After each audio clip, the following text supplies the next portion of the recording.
I'm really excited to bring you in and share you with our listeners. And we got a couple really cool, interesting topics that we're going to dive into. So before we start, why don't you, if you don't mind, talking about you were diagnosed at 9 years old with type 1 diabetes.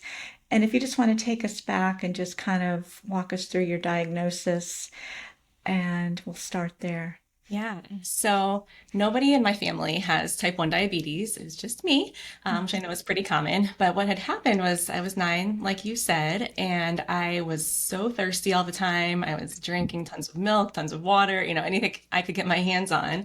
I was losing weight. I told my mom I needed a new belt. I actually wet the bed a couple times, which is a little embarrassing for a 9-year-old. And my parents were like, something's not right here. So they took me to the doctor. My mom had an uncle with type 2, so she kind of recognized a few of the symptoms of diabetes. And my pediatrician happened to also be a pediatric endocrinologist, just by chance. And they, tested me right away and diagnosed me. I think my blood sugar was 150 maybe at the time, so it never got super high. They caught it really early, which I was really lucky, to have happen.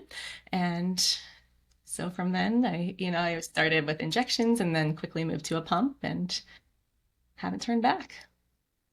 So what pump, if you don't mind sharing, what pump and glucose monitoring are you doing right now? So right now, as of today, I'm using the Omnipod 5 Oh, with the Dexcom G6, but I am training tomorrow on the Twist pump. So I'll be moving to the Twist tomorrow with oh, the Freestyle Libre 3 Plus for now. oh, really cool. It's something we don't lack is choices now. I know back in our early days with diagnosis, there wasn't really too much. And I'm personally thankful for the choices I have. I've got great insurance. I'm assuming you do too. Boy, what a blessing that is, right? Because You yeah, just to recently started a pump too. yeah, I I saw. sure did. I'm coming up on 1 year on the Omnipod 5 Okay. after 42 years with injections. And I did fine. I did great on injections. So it was a little hard to convince myself that, I don't know, I wasn't afraid of the change. I just was like, it's kind of like if it ain't broke, why fix it? But I was just very curious. And I think, I've continued to meet obviously a lot of women and people in my circle and women I'm coaching. And it's like, you know what? I'm just going to try this pump thing out. And yeah, so that's really, where I am. And yeah, it's all going pretty good. Real happy to take that step. So speaking of, so you work as a dietitian and a diabetes educator.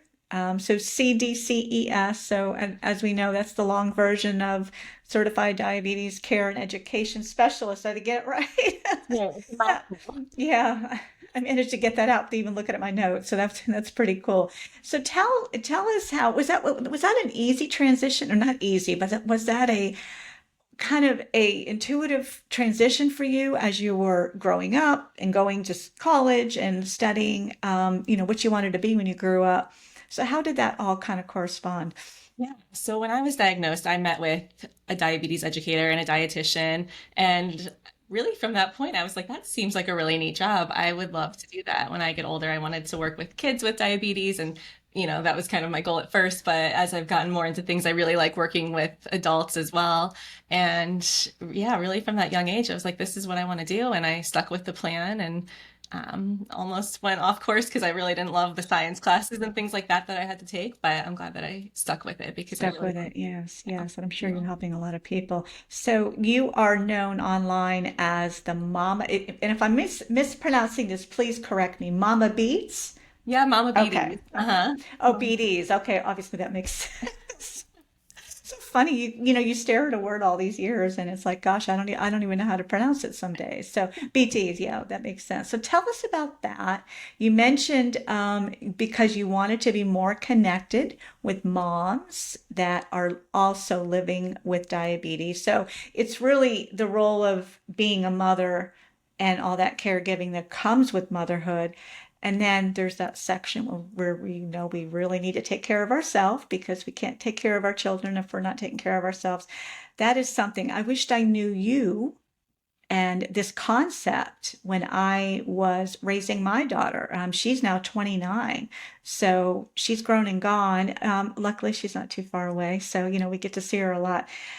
But again, back in those days when she was growing up, I wasn't connected to community. There was no resources. There was no support. And I didn't do a really good job at it. And I'm just being completely transparent and honest. I made a lot of mistakes and I think the biggest thing, and you could probably fill us in on really what the tools are and what the keys are to managing diabetes with children and the family dynamics, because I think really communication is really where that was so missing. And I was still coming to terms with my own I don't know what I was coming to terms with. It's interesting how you think back, but I was struggling just dealing with diabetes. So we're talking over 25 years ago. And that it does affect the family for sure. Yeah, it Yeah. does in so many ways. I mean, just, Hmm. the day to day of taking care of yourself while also taking care of kids and, even just backing up a little bit, just being pregnant with diabetes is a whole Hmm. nother animal itself. And then even just the fear of, are my kids going to get diabetes and Yeah. am I going to have, a seizure when I'm just with my kids and they're going to have to figure out how to call 911 and take care of me. I mean, there's so much to it that Yeah. I just felt like there weren't enough resources for moms with diabetes to Yeah. connect and, get sound information and Hmm. and all of that. Yeah. And that carries over into not only our role as a mother with younger children, so obviously when they're still living at home, but now do you meet moms that are, say, my age or have grown children? Because our relationships change, obviously. Yeah. And I'm assuming you have young children.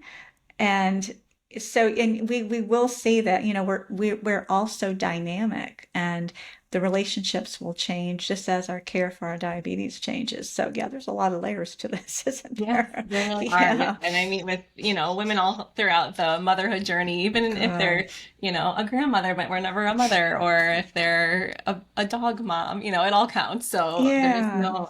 no one really with diabetes. It's really just women in general with diabetes that I really enjoy working with. Yeah. So what are you seeing as a unique challenge that many, if not all, are kind of facing right now? Is there something that's really common among all of us? I think probably one of the biggest things is just really not having enough time to do everything. And, I think that so many moms would really prioritize their own health more if they had more time, but so much of that time is spent, taking care of their kids and working and managing a household and whatever else is on their plates. And there's just not enough time to really focus on what they need. Understood. Yeah. And so, as we know, so is this something that maybe could carry over into how you're helping people as a dietitian and as a diabetes educator? So where's the bridge there? So, can you give us some ideas as far as what we women, whether it's small children at home, teenagers, oh my goodness, that's another whole, I'm not there yet, actually. right? Especially nowadays, it is quite the world. Yeah, so do you have any tips as far as some things that we can really start focusing on? Yeah, I mean, I think one thing that can really simplify things for a lot of moms is just planning ahead more and really, whether that be meal planning or utilizing their calendar to put blocks in for workouts, whether it's first thing in the morning or late at night after their kids go to bed, but really Mhm. kind of using those time management skills to fit in more time for themselves to be able to, get in their exercise, get the meals that they really want to be eating, have some Yeah, healthy snacks planned. But I think it's that planning ahead piece that a lot of yeah, moms don't do, but if they did, they'd be in a much better spot. yeah. Planning and prioritizing, Yeah. setting the right prioritizing and putting things in perspective. Sometimes that has to come with a little bit of age and wisdom. Um, Yeah. it's like anything. Sometimes we have to keep knocking our heads before we realize, oh, there can be a better way, and there is a better way. So, yeah, and I know it's different for everybody for sure. Yeah. So, as far as nutrition, let's jump over and talk about food, popular topic here. So, you're passionate about making diabetes and nutrition simpler and more approachable, I'm sure. So, what are some myths or overcomplications? How do you think we're making it too complicated than it really needs to be for women? Especially like you say, we're busy, we're juggling a lot, and we're still trying to keep somewhat of a managing, normal blood sugar. I don't even know what normal is, but something that feels good every day, right? Yeah. I mean, I think Mm, we do tend to overcomplicate things and we think that we have to have these, gourmet meals that took us an hour to prepare and have 20 ingredients. And we look at social media and we see all these other people and we think we should be doing what they're doing. And really, I mean, I think we can make it a lot more simple for ourselves. And there's the varying degrees of how to do that, whether it's, using a meal delivery service like HelloFresh or something like that to help take some of the burden off of us occasionally, or um, I like to post meal hacks on my Instagram where I'll kind of combine super easy, simple things, but make a meal out of it that, maybe I wouldn't have thought of if I didn't mm, just, combine a couple of things. I'm like, wow, that actually tasted pretty good together. Like for example, Trader Joe's has it's like a shakshuka, frozen sauce, and I'll just combine that with some ground beef and put the two together. And it's so easy, but it tastes like a really good flavorful chili. yeah. So just little things like that, that really only take, 10, 15 minutes tops, but it makes life a lot easier in the long run. Sure does. Yeah. I always say too, I know that food is food and, I don't, I'm not a dietitian or, licensed in any way, but I do work with women with their food and we talk about what they're eating and I give suggestions and that's really all I can do, which is really the way that I coach. But it's a wonderful conversation and I usually give examples of what works for me. I think, and maybe people come to you and they say, "Well, just tell me what you eat," because they want examples. I think they are overwhelmed with making choices. And they might, and just like you say, they think it's going to take more time. And again, the planning really helps. Obviously, I always say the best thing we can do, it starts at the store, and so if we have ingredients on hand, the basics, and the basics are different for everybody, but really that foundation of good ingredients, anything's gonna be tossed together. I always kid and say, they'll say, okay, so what's for dinner tonight? And sometimes I've done videos on this too. It's like, just open the fridge. It's like, Yeah. what 5, 6, 7 pieces of vegetables, because we eat a lot of vegetables, are near close to, things that we need to chop up and eat. And just like you said, there's no rules. I'm just pulling them out. I'm chopping them up. I've got an array of this. It's either hot or cold. It's either roasted or sautéed. Yeah. Yeah, and then you're adding some protein to it. So you don't know until you try. You just got to Yeah. dive in and put it together. No rules, right? And of Like a course, herbs and meal. In my house, we call it right. a multi-meal where we just throw everything together in the Yeah, fridge and, yeah. we see how it tastes. I know.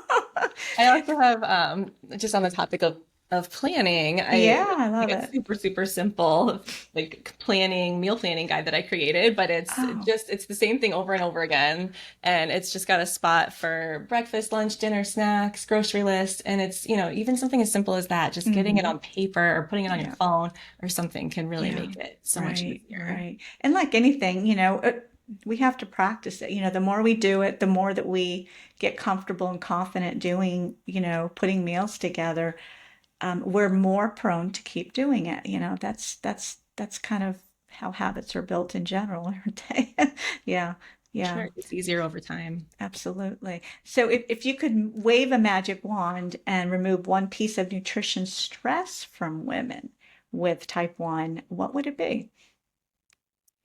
I think it would be just the pressure that it has to be perfect, that, everything has to be organic and it has to be exactly this many carbs and it has to be, 120 grams of protein every day. Like it doesn't have to be perfect every single day for, in order to work. I think there's definitely going to be days that are better than others, and that's okay. So just taking that pressure away.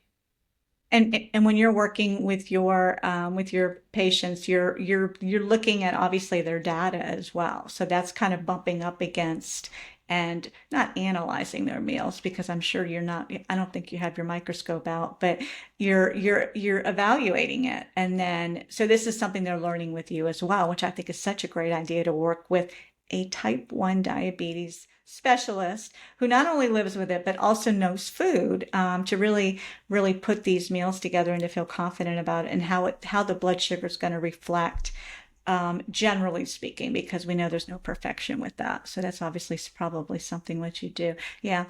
Can you give me an example of maybe somebody's before and after where they started off really kind of stuck and now they're like off and running in the kitchen? Someone that comes to mind just really like when we started working together, they had a lot of all or nothing thinking, and it was kind of, it was black or white, and Mhm. they just had always kind of struggled with that their entire life up until, when we started meeting together. And we really just started talking about how there is this gray area and it's okay if not everything's perfect. And we kind of brainstormed what that could look like together and just even mindset things to work on to help with that. And while she's not perfect, she's definitely improved. And she'll say like the pendulum doesn't swing as much anymore either direction, and everything's kind of a little bit more stable. And she feels so much better just not trying to strive for perfection. So that's, I it's, like that. Yeah. And, you just nailed it too, because when how we feel is the best feedback. It really is a good reflection that, that we're making good choices and we can keep on doing that. So that's awesome. That's really good stuff you're doing and helping people with. So GLP-1s, it's kind of a topic that we're hearing a little bit about out there. What do you think? yeah, yeah, more and more More and lately. more, yeah. And we're hearing more about it within the type 1 diabetes community or anybody insulin dependent Mhm. that, and there's so many different questions or avenues to really kind of point at. But if you could share, because I know before we hit record today, you have let me know that you are on a GLP-1 right now. If you can walk us through your journey with it and how and these are a lot of questions, but let's start there with how and why you decided that this was going to be something that was going to serve your health. Yeah. So I had just started to see really people on social media sharing about their journeys with GLP-1s that had type 1 diabetes. And it really got me thinking if there's something that is going to help me make my life easier with diabetes. I wasn't trying to lose a ton of weight or anything like that, but even if it can help with insulin resistance and blood sugars after meals and just kind of take some of that, as type 1s, we tend to, I think, be hungrier than the general population, and we are lacking some other hormones that help to regulate our hunger. So if there's something that could help, I wanted to try, and I wanted to try too for my patients that had questions about it so I could talk about my own experience with it. So I ended up, well, I tried to talk to my endocrinologist about it and he was not on board. So I went a different direction and found a different provider that was more willing and much more open to it, and ended up trying Ozempic. So I started with the full smallest dose of Ozempic when I first started taking it, and I felt horrible. I was Okay. nauseous. I did not feel good for about 3 days, and I almost gave up on it and was like, no, this is not for me. But I decided I'm going to take half of that next time. Waited a couple weeks and took half of it, and I felt really good. It helped my blood sugars. It helped. I didn't have that kind of food noise or like constant hunger feeling that I, previously always felt, was trying to ignore. And it really, I've lost maybe 5 pounds, but that was never my goal to lose a whole bunch of weight with it. But it has just made my life easier with diabetes. And it's a shame that it's not approved for type 1s because I think a lot of people could benefit from it. Yeah. Yeah. Now, do you so how can we separate from the weight loss stigma that it obviously carries, these peptides, as opposed to, and it sounds like what you did was you started even with the low dose. And how many milligrams is that? It's okay that we share that today? Yeah. I'm just curious as to what that number is. So it's about 0.17, I would say. Okay. So yeah, the Okay. 0.25 milligram dose is like the lowest dose of Ozempic, and I was taking around half of that. Okay. And just for those of us that haven't seen, I really have not been in contact with any of these drugs or these peptides. So I really don't know. They're generally, they come in an injection form. Yes. Is that So how there, it is yeah, given to they you? are. There are some pills that are, kind of being studied right now that might be on the market sooner than later. But right now, it's injections for the most part, and the Ozempic looks just like an insulin pen where you dial Okay. up your dose. Okay. There are Interesting. Okay. some that are auto injectors where, the dose that it is how you inject it. You just push a button, but Okay. the Ozempic itself does dial up. Okay. So it was really cool that and because you're so in tune with all of this anyway, your body and how you were responding. So you were able to take that 0.25 and pretty much do your own microdosing. And that's a term we're hearing a lot of. So it's the weight loss dose versus the microdosing. And I do know some other ladies that I've actually had. Kelly Schmidt. I don't know if you're familiar with Kelly. Yeah. She's been on the show a few times. She's a regular contributor here, and she is also doing the same sort of thing. I don't know exactly the dose, and this is not a comparison thing. I think as consumers or those of us living with diabetes, we're just trying to understand it because I'm very visual as far as how you get it, how you control the dose. And you mentioned your endo was not on board with supporting you through this. So, what kind of doctor practitioner did you end up going to? So I see a nurse practitioner Okay. virtually. His name, you might have heard his name before. It's Chris Zoki. He's the Okay. diabetes NP, and he, with his license, can work with people in multiple states. Okay. And he has type 1 himself too. So Oh, he's a okay. great resource. That's And good to know. That's yeah, really good to know. And you bring up a really big part of this because I've written articles about the GLP-1s. My feelings and really my feelings because I don't have any sort of medical input with this, but living with diabetes and seeing the use that is being or the type of people and the reasons why they're using these peptides. I'm starting to learn and lean more to the medical advantages. So this is not like I started to say a few minutes ago. The stigma is that it's a weight loss drug. But as you and I both know, I don't know too many type ones that are using it for that purpose. I'm not saying there's not, and you mentioned those other hormones that we have within the pancreas that are not optimized. So that is affecting our satisfaction and our full yeah. feeling of hunger and satisfaction. And over the years, that does it kind of deteriorate, basically. So it's no wonder that maybe that can kind of get us to this point. And I know Kelly, that was kind of her story as well. The reason that she decided.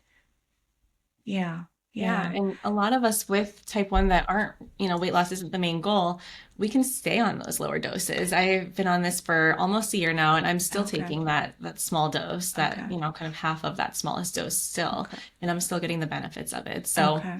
I think for the general population that's taking it for weight loss, they do kind of need to go up and up and up in their dose, Right, whereas those of us with type 1, we may not need to continue to increase, and a lot of okay, doctors aren't aware of that, and so they right. do push that increase, and then that's when you start feeling nauseous and sick and not wanting to be on it anymore. Yeah, obviously. Yeah, yeah, all that. So yeah, and again, it goes back to individuality, and this is not a one size fits all. Just dial me up a GLP-1 pen, and I'll take it home, and I'm gonna take what I think I need. And it sounds like the practitioner you're working with, the nurse practitioner, he obviously knows he knows the needs of type 1 diabetics. And he knows hormonally, I'm assuming that he knows all the hormonal influxes that are happening too, the changes. So it is interesting that it could be something that could be long term, that could be take it until, I don't know, just keep taking it because the advantages are there. Yeah. Right. And if you stop Exciting. taking it, all those benefits are going to go away. Yeah. So that is Right. something that I always tell people that I'm working Yeah. with is you have to kind of be ready to be on this, just like insulin, ongoing, Yeah. because it's not going to be like someone who's trying to lose weight and they stop taking it and maybe they keep the weight off or maybe they gain it back. But for us, we won't get the benefits Right. of the blood And sugar yet, and all of yeah, that. I totally agree. And I think one of the advantages we have, because, we live with a disease that takes a lot of management. So I think that's one of the advantages of being a type 1 diabetic is that we are kind of forced to and naturally more in tune with how our body feels and what it needs. And I think that's an advantage for, using a peptide like this, if that's something we decide. Yeah. Absolutely. So have you seen any negatives? Has there been any negative side effects? Not since I've decreased the dose and, that nausea went away. Okay. I really haven't seen any negatives with the small dose that I'm taking right now. Nice. So is there anything like another question I had as well is I was talking about how many of us with diabetes are, we're in tune with our habits. And I think with the GLP-1 too, it's not just, it's a lot like hormones. When I work with women about when and if they decide to get on hormone replacement, because I'm a big advocate of that, it's like you got to build the foundation first. You got to get things as good as they can be, not perfect because there is no perfect, but you got to be, and I think that just forces us to really, or encourages us. I don't like the word force, but it motivates us to really pay attention, to the sleep, the diet, the exercise, the lifting the weights, all the things as well. And this is another example of a peptide that could kind of fill in that gap, just like hormone replacement is doing for myself and many women when well, obviously aging, and then our body is just not working like it once did. You know, Diabetes is very inflammatory, and yeah, Yeah, and that's a big thing that GLP-1s help with inflammation. I've talked to people that started them and they're like, oh my gosh, my hands feel so much better. And all of these different things that were just inflammation that have improved mm, within a week even. And, but incredible. I do agree with you about that foundation. It's so important that they're aware of, the fact that they do need to consume enough protein so that they Yeah. don't start losing muscle and that weightlifting and regular exercise is really important to help maintain that muscle mass, especially if they're trying to lose weight, because there can be some downfalls and some, things that can happen that aren't very pleasant if you're not prepared for it.